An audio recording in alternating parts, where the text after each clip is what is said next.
Hello. Hello. Yeah, Yes. cool. Hi. Fine. Hi, Sure. Okay, guys. The whole point is to identify where we find it difficult to interact with the clients, and then see if the reason which we presume on the surface level is the reason at the bottom also, or is it more of the unsaid words and reading between the lines, which is more important, right? And feel free to stop me at any point of time where you disagree. Feel free to say if there's a different way to see at things, right? More of those things. And also want to kind of take you through what should be the learning goals for each of you in this whole year, say another 9 months left in the financial year, how we can prep ourselves to get better at things which we want to get at, right? So that would be two parts to today's call. One is the client interaction part. The second is that learning path which you might want to have for yourselves. Cool. Yes. Asad? Yes. It's good. Cool. Cool. So the first part is this is my observation is that half the time people get caught up with the client interaction, not because of the communication thing, but it's primarily because of the power equations, right? The same thing which was told by the client, if I kind of repeat it back to you guys, you pick it up pretty easily vis-a-vis when it comes by a client. Has that happened?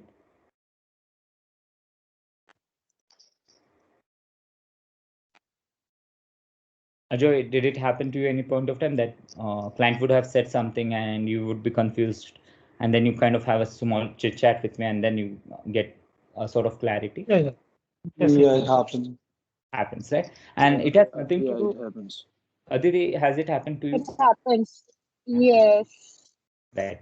So it's there would not be nothing in addition to what client had said. I would have said to you guys, right? It would be just like I would have broken it into like smaller chunks and said like this might mean this might mean this, and this is how we have to kind of take care of it, right? So my understanding or my observation there is it's because of that whole pressure which we put ourselves under when we talk to the client. It's almost like we feel like we are on the what to say battlefield, and any mistake would lead to a lot of losses and all, and we become super cautious that have we misunderstood or have we misinterpreted with what this guy would have said, and do we have the second chance to go back and ask him?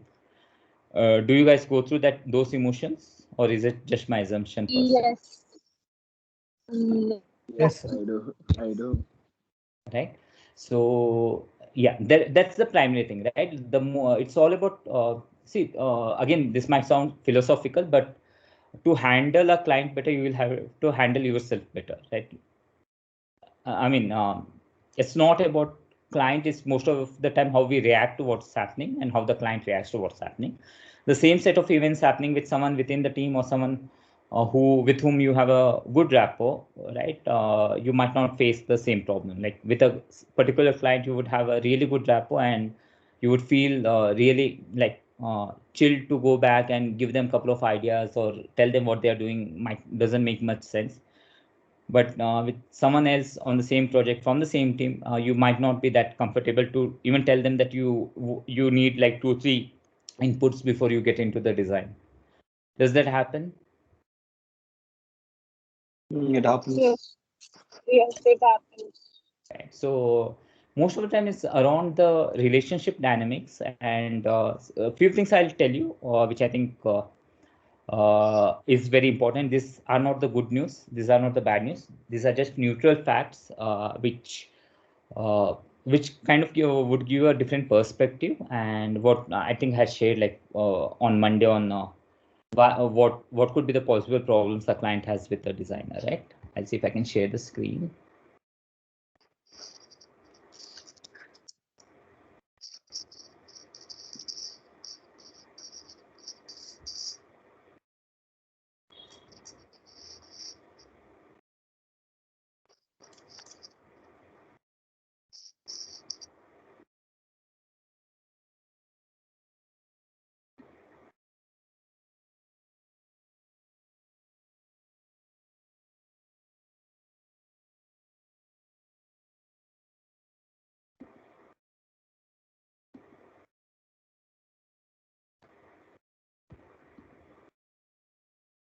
By the way, did you guys have any thoughts on those client objections? Yes. So Chirag, any thoughts? What do you do when, just to summarize it for people who are not in this call, the 4 basic objections which I see with any client, which they tell to me behind the screen or like on a DM and not on a group chat, is that they have a primary concern if the designer is skilled enough, right?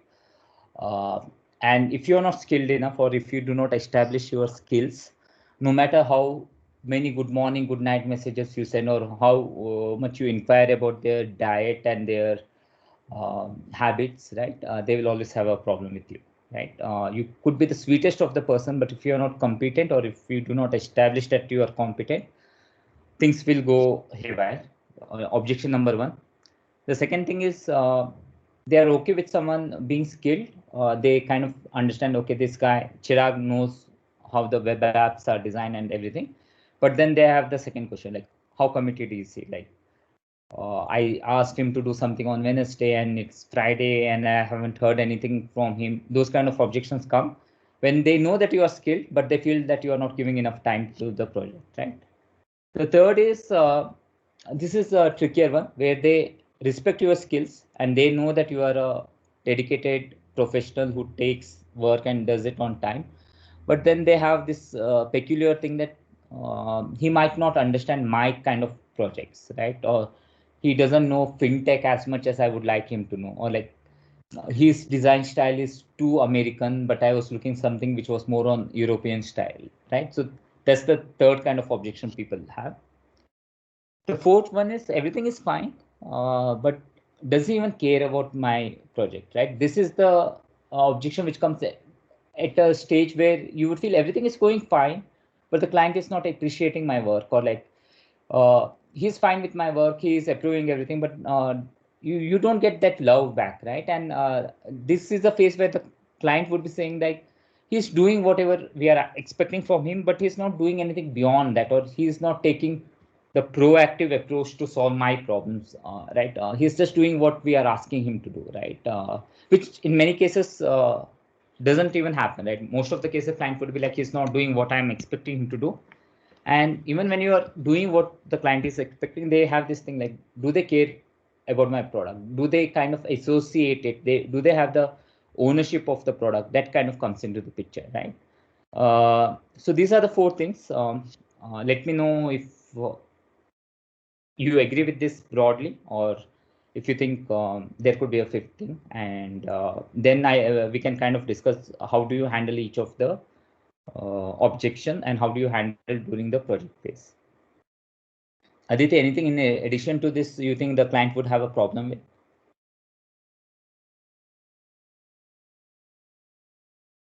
No, so mainly these points. Right. Cool. Fine then. Ajoy, Asad, Chirag, anything on your mind? Right now, nothing else. Not really. Nothing Not else. really, It's right? what Cool. you said, yeah. Right. Okay, let's go sequentially. The very first thing is the designer skilled, right?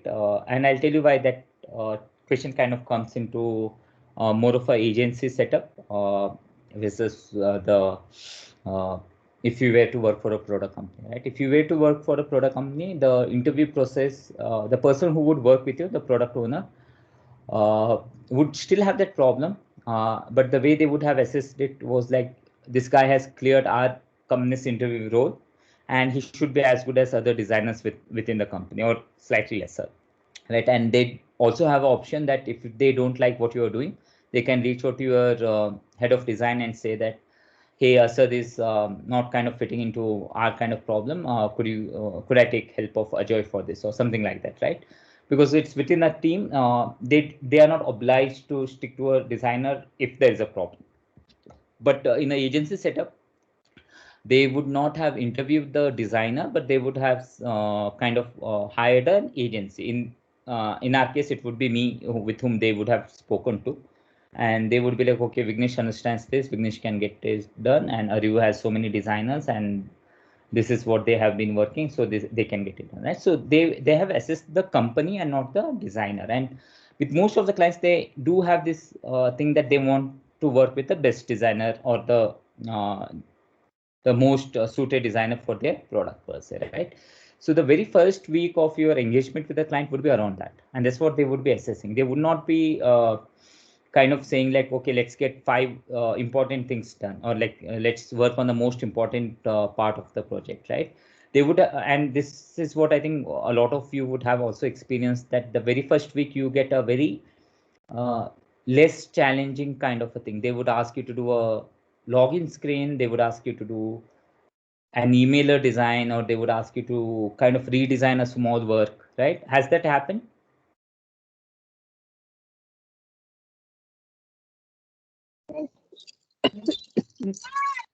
Right, and they would kind of say that it's almost done, you just have to see and let me know what happens, right?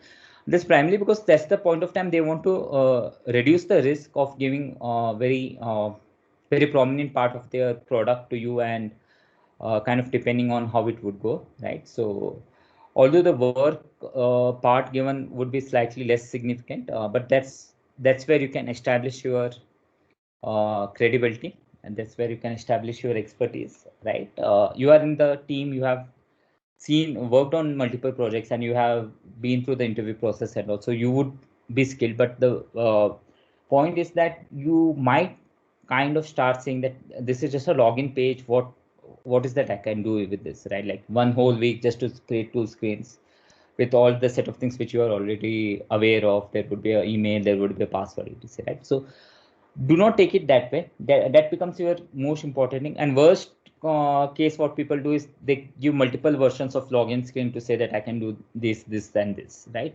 And what happens with multiple screens is that it takes you more time, one thing. The other thing is it also ends up, you will end up creating certain versions which are not as good as, say you create 5 versions of the login screen. The version 3, 4, 5 might not be as good as version 1 and 2, right? And they also start getting slightly uneasy with the, like, people judge you based on your worst design, not on your best design, right? If they saw the 5th version which doesn't make much sense aesthetically or from the UX point of view, they will judge you for that, right? If you put certain buttons into the login screen which are not part of the client's brief per se, right? So that would kind of start raising a lot of questions, because that first week is where they're trying to assess you, right? They're trying to see, okay, have I made the right decision, or can I go and ask for a different designer from Vignesh, right? So your first week becomes pretty crucial, right? Any impression you do in the first week, it gets really difficult for you to overcome that in coming weeks, right? So it has happened with a lot of us, and has happened with me in earlier work also, that you would have just finished a project, done really well there, and 3-4 months of slog there, and you would be coming to a new project, and you would have done this all complex product description pages, booking pages, and all, and then you come to a page, a new client who just asks you for a login screen, and mentally you are so exhausted, you would be like, okay, login screen, right? 3-4 boxes, they're brand guidelines, and we are done with it, right? And then that's where you have already lost like half the battle. You have shared something which is not even, forget about your best, it's not even your regular quality work to the client, and then you have anchored yourself very low in their thing, and post that that is the root cause, but the symptoms of that problem starts coming in week 2, week 3, week 4, right? Where the client starts suggesting you things which are very basic visual design thing, like, why don't you give a rounded corner? Why don't you do that? Because in their mind, they are feeling that they are working with an amateur, and we need to that. One way to overcome that is, if not on week 1, at least on week 2, do something which is groundbreaking, which they would not have seen somewhere else, and you are doing a little higher than that, right? So if in week 1 you went low because you underestimated it, in week 2 you will have to overcompensate for that, right? And if that doesn't happen, week 4 to week 8 would be hell for you, right? You will end up doing multiple versions of the same product, same pages, and you will end up getting a lot of references. Anytime a client gives you a reference saying that go and refer Netflix or go and refer Uber, it's primarily he's thinking that you are not understanding the expected level of design, right? So the first 2 weeks become really crucial, right? And if you're giving multiple versions, which is fine, helps in your favor, but they should be drastically different per se, right? It could be one could be your glass morphism, one could be your something which is a neomorphism, right? Cret-like design and a glass morphism and a regular flat design. Okay, now you're giving 3 different versions and they can pick, and also it should be really good at it. But if you're giving multiple versions of the same thing and you're thinking that client will feel good about it, no, most probably they will think that this guy will eat up a lot of time and give not move forward, right? So be very clear when you are giving versions. It should be a clear differentiator between version A and version 2 should not be very similar per se, right? So how do you and establish expertise happens only in the first 2 weeks, right? Third week you do anything, no matter how good you do it, no matter how wonderful you do it, people will eventually kind of think that it was done because of someone in your company guiding you, or you kind of finding mentorship elsewhere or something, right? They do not trust you. They feel like, okay, after putting so much of pressure, this person came with something okay. Now from here on, I should always put pressure so that if even if this person doesn't know it, he will go to that unknown X and get the work done. Got it, Chirag? We have experienced each of us in different ways, right? Right. So nothing very specific to any particular person here, but all of us have gone through it. I have gone through it in earlier phases of my life, right? Where you know you are doing good work, but you are not getting credit, and someone else gets into the loop and the client starts talking to that person really well. In your cases, it could be me. They would insist that take it through Vignesh. They would insist that mark him in the mail and all, right? They would insist Vignesh should be on the call and all. And trust me, I would have known that from week 3 to week 4, whatever you have done was done by you, and it's just that in week 2 we kind of recalibrated how we could take the project ahead, right? And from there you got the direction and you are doing it well. You don't need me any further. But in client's mind, it's still established like, okay, this person can't work independently and I need someone senior in their team to be there. Clear on what are the problems of establishing expertise, of not establishing the expertise has on the team? Questions? Yes. Ajay? Yes, sir. Right.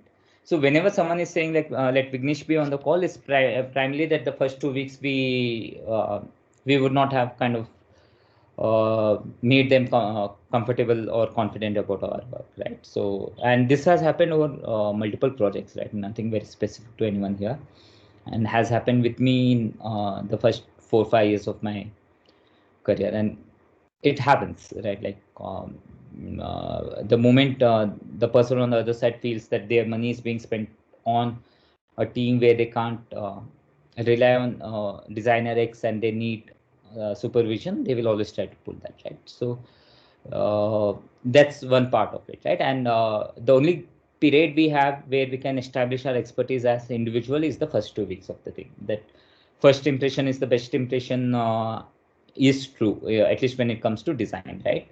Because that person on the other side would be dealing with 7-8 different entities, and the mind starts looking for shortcuts to say if this is the right decision or not the right decision, right? It gets difficult for someone to come back and assess every time that what they are doing makes sense to the what they are judging has a rationale behind that, right? We do it with ourselves also, right? Like it might have taken us 2 weeks to figure out if Apple phone is good or bad, and after that that's the decision which is in our mind, right? Like if we think it's costly, we will always see it as a costly phone. If we see it as a great device, that's what we will like to believe for next 4-5 years in our lives.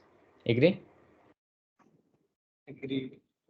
Right. So the first 2 weeks becomes very crucial, right? And if you are cool with it, I'll move to the next objection, which is if the designer is skilled, the next question which comes is the designer committed, right? And this again is something about perception. It's not about reality, right? I've seen people who are slow to start, and then once they are in rhythm, they kind of want to own the project well beyond the scope of the work, right? Well beyond what they are expected to do, right? But they are very slow to start with, and they give some time for the project to kind of seep into their mind and then doing it, right? But the thing is, for the projects which are like 3 months or 4 months time span at max, uh, again, the first 2-3 weeks is almost like 10% of the project timeline. 12 weeks project, 2 weeks is like 25% of that. 3 weeks is like 25% of that, right? So the first 2-3 weeks is where if a client kind of starts feeling that you are not committed to it, then you you start getting a lot of follow-up mails, right? You start getting a lot of things like we are very slow, we have to pick up the speed, or like can we push it a little harder and get it finished, and all those stuff which has nothing to do with design, right? The developer timelines and everything, which is actually not our headache, right? They are developers, their timelines, they have to kind of take care of it, right? But if we give them that sense that we are not committed, again, that leads to all this headaches, which becomes distractions for us when we are designing our work, right? Like, agree, Chira? Agree. Right? Doesn't make our lives easier by knowing what are the deadlines our developer has, right? So the again, the first 2-3 weeks, especially the second and third week, being available for a discussion, right? Even if it is like I haven't finished my work, maybe I haven't even started my work, but yeah, you wanted to talk something, let's get on a call, discuss it, and this is what my early thoughts are, these are what my early inspirations are, right? Gives them a sort of thing that you are involved. Again, in a remote working environment, that becomes super crazy, right? People do not want to be kind of work with a person who's disconnected from what they are going through, right? And kind of asking questions which are work related is crucial. Asking question like what's your timeline, asking questions like uh, what's the artboard size you would prefer, what your dev team would prefer, or questions like if you're using Flutter, would you prefer a Flutter based UI or more of an Android which you will port, right? All the things which you talk beyond design, right? Currently I said about timeline and technical constraints or the framework, but also about their business, also about their team per se, right?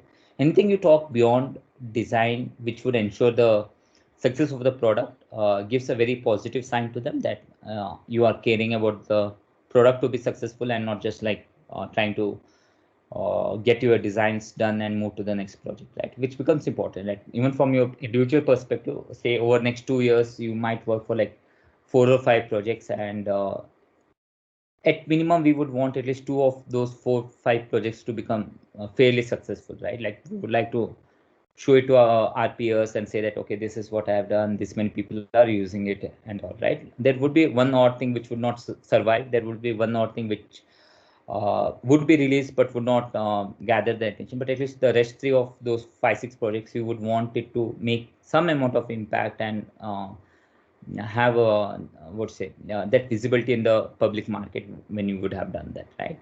So anything where you feel you can understand or anticipate the challenges which might come in that part of them, talk to them, right? If you think the client doesn't have a design person and it makes sense to kind of take them through your process, request for their hour or two time and tell them this is how you approach with the design, and do they foresee a challenge with their dev team kind of working with it, right? Something like I start with wireframes, then I start the UI design. Now, would your team would be okay seeing the wireframes and making the technical decisions in phases, or completing all wireframes end to end and then getting into that? Would that make their lives easier? That those small things. I'm not saying you to change the process, but at what point of time in your process you can plug them in and you can plug into their processes. Do they have a daily scrum call? How is their developers time done? Is it a startup where their developer is working like 7 days a week but working late nights, and most of his requirement would come late night? Then you can kind of have a say catch up around 5:30 p.m. Even if it's virtual. I mean, even if it is a sync on a WhatsApp group or a team saying that, okay, these are the set of things which I did today, and this would be the set of things I'm picking tomorrow. Are you okay with this, or is there something else I have to pick it up, right? So those things, how do you ensure that you are being part of their process? Gives you a lot of freedom later on, right? And I'm telling it from my personal experience, right? The first 2-3 weeks, if you care about them, the next 2-3 months they'll care about you, right? Like they would know, okay, this is what this person has. And I've seen people being very high. I mean, people being very like having high expectation in the first few weeks, saying that I need someone to respond in X amount of minutes, or like I want everything to be given to me in a day's time and everything, or like a weekly status update, etc, right?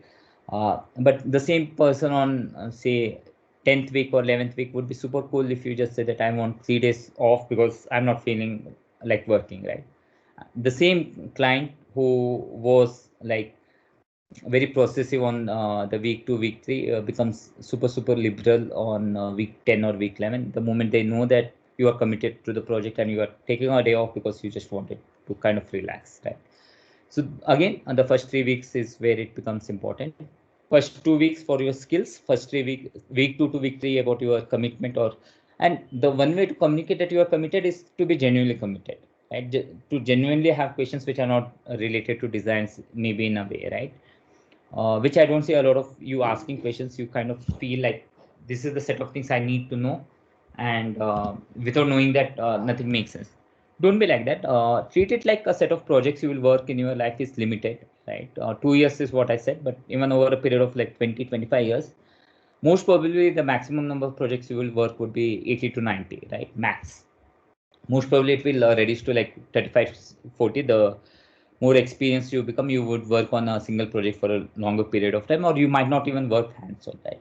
So practically you are having like 2 to 3 dozen of projects you will work as a individual designer on in your career, right? And out of 3 dozen, you should make sure that at least 20-25 are projects which are having a proper life cycle, right? So have all the questions which you think might become a bottleneck in getting the project out on time, and have those discussions very early in your conversation, right? And whatever you think you need to kind of set expectation to them that you would need ABC before getting onto design, set that right on the early time, and that kind of gives them also confidence that this person has thought through what could be the hurdles and work accordingly, right? Cool. Any questions related to the point number 2 about commitment?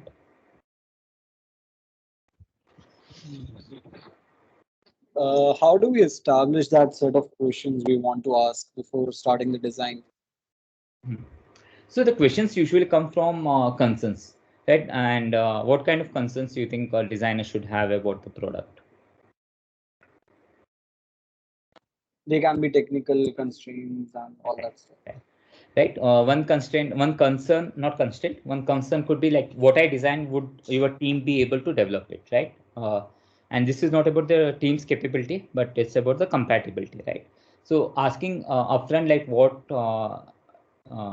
is that they are expecting from a designer becomes very important, right? Like Asad was working on a project and they expected the Figma outputs in certain format, and then we also told that you can have it in a slightly different format as well, right? So that becomes one important thing. What is that your dev team will consume from us, right? And if there is a difference between what we do and what they expect, if they are expecting a CSS and HTML, and that's not what we offer, we have to be upfront and tell them that you would need a HTML CSS guy before getting into the thing, right? That's one concern. The other concern is about timeline, right? If they are expecting like 5 modules to be done in 5 days of time, it's not going to work, right? And we have to tell them upfront, like you would not get a good quality work with this timelines, right? Maybe you can either reduce your expectation of the quality of work and move to someone who is available to you, or you extend your timeline to accommodate it, right? So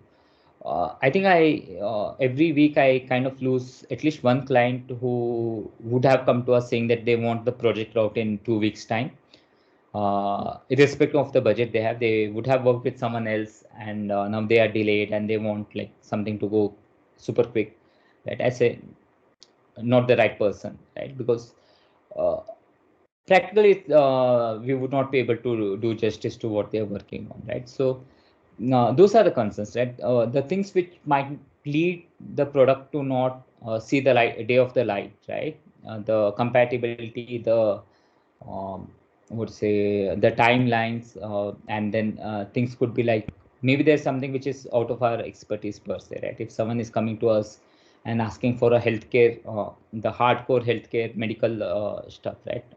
I do not think I would be able to take the onus of saying that we will pull it through, right? EdTech, fintech, e-commerce, yeah, these are the things which we are aware of. Certain SaaS applications, yes, but something which is way beyond what we do and expecting us to work for it, say within a 4 months time, would not work. Right, so these are things I'm talking from more from an agency level, but even from a designer level, right? There are certain things which would have happened earlier in your projects, like the stock illustration is a good example, right? If the client is expecting like 150 illustrations for their content, we have to set that expectation that they need to hire a content designer or a illustrator, because with stock illustration it would be difficult. If they're expecting like 200 custom icons, we have to tell them that that's going to take time, and in parallel you can use placeholder icons till we get that time, right? So anything where you have learned from your earlier experiences that they were the roadblocks for the project, bring it up early in the conversation, not on a day one, but say on a week 2, day 6, day 7th of your engagement with the client. Have a set of things which you have learned earlier in the sense, had those experiences where things didn't work out, right? And bring it to those discussions, and ensure that those things are not repeated in the second project you are working in or the third project you are working in, right? So that could be the way. Patil? Got it. Got it, sir. Okay. Cool. Asad and Ajoy, is it okay if I move to the next objection clients usually have? Yeah, sure. Yes. Sure. Right. Yeah. The third is slightly tricky, where client says, okay, the designer is skilled and he is committed. I kind of appreciate the amount of ownership this girl is taking about my project and all, but I don't think she has worked anything similar to what we are building, or like there's this typical thing, right? They're making designs which are slightly 2018-ish. I need 2022-ish, right? All different ways of saying that your designer is good, but then my expectation is different, right? So there are two ways of handling it. One way is there are three ways practically. The one way is saying like, cool, there's no good match between you and us, and we wish you the best, right? Like, yeah, you didn't like us, it's not about our capabilities, it's not about your problem, it's just not a good match, right? So that's one way of doing it. The second way of doing it is telling them, yeah, we do not understand your taste and problem right now, but let's do a week's trial. Let us understand what you want, right? Maybe we haven't worked on what to say, dating app till now, and you have a totally different take on dating versus Tinder and Bumble, and you want to make something which is more India specific, whatever it is. Let's sit together for a week and understand things from your perspective. Give us a download, and then we will kind of mock a couple of things and see if we kind of match with them, right? And this is where those trial projects which we end up doing once in a while, and people get confused, like, why did we lose the project? It's not about your skills. It's just that they had a specific expectation, and sometimes we match it, sometimes we don't, and that's okay, right? It's not about skills, it's not about commitment, it's just that seeing if we are the right match for that, right? The first one is declining upfront. The second way is telling that let's do a small trial. The third way is reaching out only to the people who have very similar thing of work which we have done earlier, right? And I think that's a good strategy for the agency to have. And going forward, I think Arju would focus on 2 or 3 segments: EdTech, FinTech, and SaaS. And we will focus only on 3 geos: India, US, and Singapore per se, right? So if someone comes from Middle East and says we had a app for tourism, most probably we will say that maybe we are not the right people, because we haven't spent much time understanding that space, right? Uh, once we kind of commit to a certain field and certain geography, uh, the amount of reference points which we will have would be huge, right? Now, after working for, say, uh, a fintech client for Indian market, we would know all possible pitfalls a designer has to take care of while designing for the Bharat market, or the, I would say, neo banking for Indians or poor Indians, urban, rural Indians, and everything, right? Because we would have done, like, even if we do like 2 or 3 projects in that space, we would know in and out of it, right? Like, say, Asad is working on something related to job portals. Let's assume the next project he works is also around hiring and portals, and the third project he works on it, right? And after a year, a client comes, say, Naukri.com comes to us, and then Asad is the designer for that, right? And Asad will not have any issues suggesting them 3 or 4 things they can do on their portal, because that depth in that domain has already kind of reached a certain level, right? This was about domain. It could also be about the stage the startup is in. Like, if we keep working on enterprise clients, we would know the complexities involved in their organization. If we keep working on startup clients, we will know the timeline crunch which they kind of go through, right? So one way is to build expertise in those selected areas, which again, after this call, I need to connect with you guys next Friday for that, what you each of you want to pick up on, right? So we can build strengths around that and just find clients who are in that space. That's one way. The second way is, if we find someone out of that space, we tell them we haven't done that earlier, but let's give it a week's time and engage it. And then the third way is upfront selling. Yeah, we agree we haven't done what you want, what you are looking for, and we wish you luck. Uh, Hopefully, there would be someone else in the field who would have done what you are looking for, right? So this becomes our third thing. The only way I see it being solved is by that compound interest philosophy. Keep doing the same work over a period of time, and then you start becoming an expert in that. It might look boring at times, it won't add variety, but then it establishes you as a someone more who knows more than the skin deep level of that domain per se, right? Who understands what kind of video format would look good for OTT platform versus what would look good for a edtech platform, right? So someone who starts understanding the nuances in deeper and deeper fashion, right? So that was the point number 3, right? Questions, objections?